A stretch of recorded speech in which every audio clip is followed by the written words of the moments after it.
અમદાવાદમાં મતદાન દરમિયાન કુબેરનગર વોર્ડના વીવી તોમર સ્કૂલ ખાતે માથાકૂટની ઘટના સામે આવી છે। કોંગ્રેસ અને ભાજપ બંને પક્ષોએ એકબીજા પર બોગસ મતદાનના આક્ષેપો લગાવ્યા છે।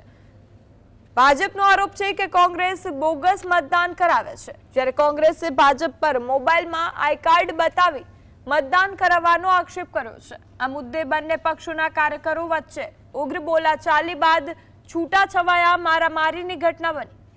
ઘટનામાં કેટલાક ભાજપ કાર્યકરો ઇજાગ્રસ્ત થતા તેમને સારવાર અર્થે હોસ્પિટલ ખસેડાયા અને સ્થિતિને જોતા પોલીસનો કાફલો અને સીમા સુરક્ષા દળના જવાનો તૈનાત કરી દેવામાં આવ્યા।